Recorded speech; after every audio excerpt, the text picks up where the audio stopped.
Hey there folks, and welcome back for another shaving video. Got my stray whisker mug here. It says here, make it dirty, and it is. You know what this is, of course, Irish coffee, my favorite. Oh, it's good stuff too. Thank you, Con, from the Stray Whisker for the nice gift. He sent me this just as a gift. He didn't want to plug. In fact, we talked about that, and he's like, no, I don't want to plug. I just appreciate what many of you guys have done for wet shaving, and it's just a gift. But I'd be remiss if I didn't mention it because it was a nice gift. It's a nice mug, and thank you very much, Con. Con is a really good man, in my opinion. And if you don't like him, too bad, I do. So, especially for you Australians, go and check out the Stray Whisker. A lot of good shaving stuff there. All right, so today we're going to use the cream of the gods, shaving cream of the gods, St. James of London. This one is cedarwood and clary sage. This was recommended to me a long time ago by Claudio, Portugal. Leroy, quit it. They're down there playing, and Leroy makes a lot of noise when they're playing.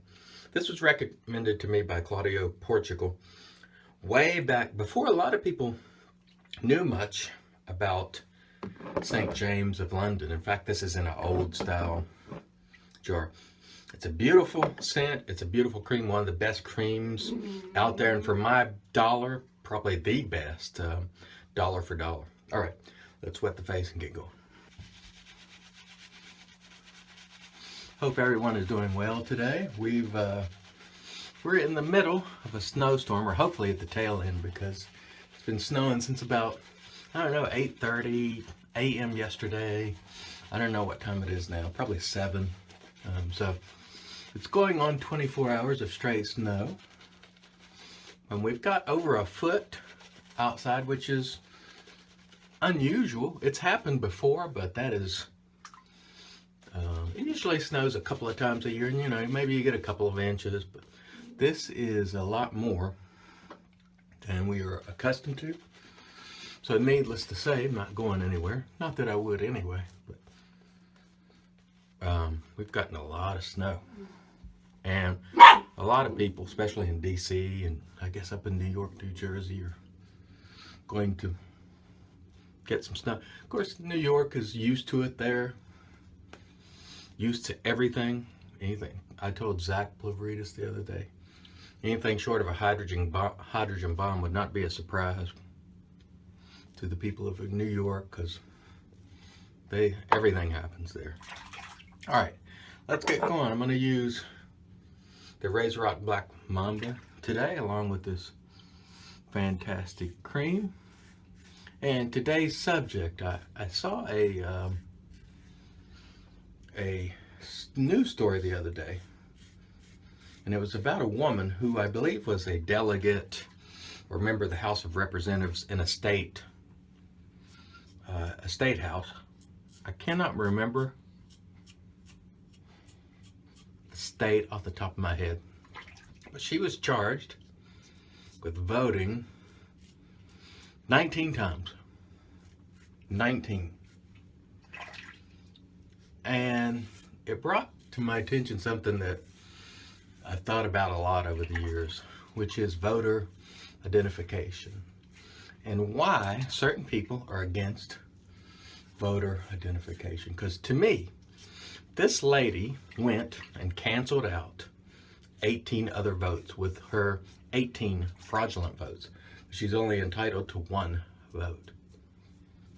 She canceled out 18 other votes. 18 people got up, went to their polling place, or via absentee, cast a ballot, and her fraudulent, illegal votes canceled them out effectively.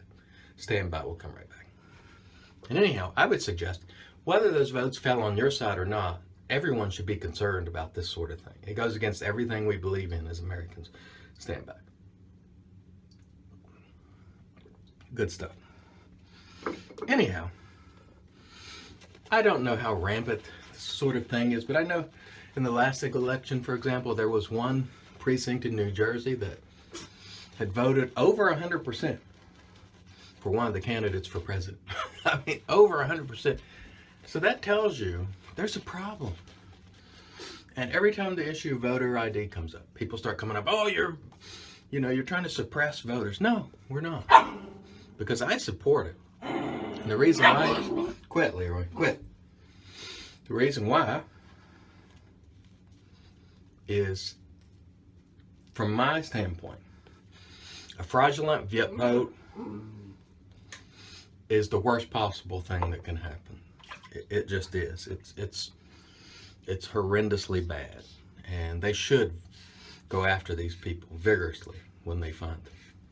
But this could all be avoided if we simply had voter ID. Now, what people will say is, well, there's a lot of people who don't have ID, and there are a lot of people who have no ID. They don't drive or what have you. Older people or people who aren't well off, and that's fine. We can, as the taxpayer, now Leroy's sneezing, as the taxpayer, I would be happy to fund IDs for these folks. As long as every state would make it mandatory that an ID be checked and that every vote that is counted is a legitimate vote, regardless of which side of the house you sat on in terms of political party. And I'll get to that in just a minute with pass 3, but in my estimation, there's just absolutely no reason that we should not do this. Stand by. And then people will say, well, these folks have no way to get out to get their ID. Well, they managed to get out to vote. They managed to get out to do a lot of things, but they can't get an ID. Voting comes with responsibility, just beyond voting, and that's what I'm going to hit on also. If you are completely ignorant of the process, if you don't know who your Secretary of State is, if you don't know the basic branches of government and their purpose, you should not vote. And I know a lot of people will not agree with that. But it's your responsibility not only to vote, but to be somewhat informed when you're voting. If you're entirely ignorant, stay home. All you're doing is casting a vote, just like throwing darts at a dartboard. You have no clue. And you're just voting for the sake of voting, and that is not a good thing in my estimation. Now, many of the parties will encourage that because they feel you're going to fall down on their side of things and vote. But I'm here to tell you, if you are ignorant entirely of the process, of the particular race you're voting for, you're doing more harm by voting than if you would not vote. You'd actually be doing a service to everyone if you didn't vote, if you don't pick up a newspaper, if you don't follow the news, if you're not informed whatsoever. Stay home. You're not any less of a citizen by doing so, despite what people would tell you. In fact, you're probably being more responsible. I'll tell you right now, there are races here for offices that I am ignorant of, like, for example, agriculture. I don't know a thing about running agriculture or policies that would help or hinder. So I don't vote in those races. I leave it blank. And anything that I have no knowledge of, I leave it blank because I feel like, why should my vote cancel out someone else's vote, potentially, who maybe work in the agriculture industry, who is informed? Don't vote in races that you have no clue on. Don't pick candidates based on commercials and road signs. If you don't know what they stand for,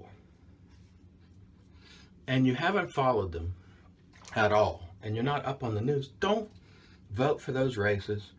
And if you do no homework at all, don't vote. Homework is required for voting, or should be.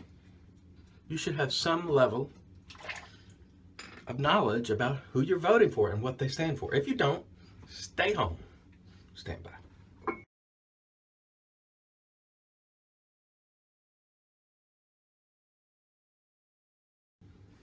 There are all sorts of services that go around and pick people up to vote, voting time. And that's a great thing, assuming these people have a clue.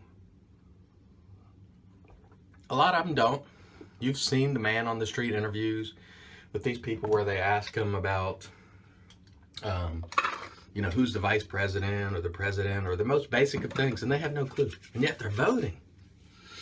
I mean, to me, that's scary. And I know a lot of people say, "Oh, you're wrong because of this and that." But I'm just telling you, if you're not informed, you're not doing anyone any favors, except for the party that picks you up. And maybe you've bought into that. And I'm telling you right now, I don't buy into this party stuff at all. I think we all lean a particular way, you know, in our beliefs. I'm sort of a libertarian, conservative, not Republican. Different thing. I'm actually a libertarian, but I'm conservative in many of my beliefs. But liberties are the most important thing to me. And all this voting and straight ticket voting, it's ridiculous.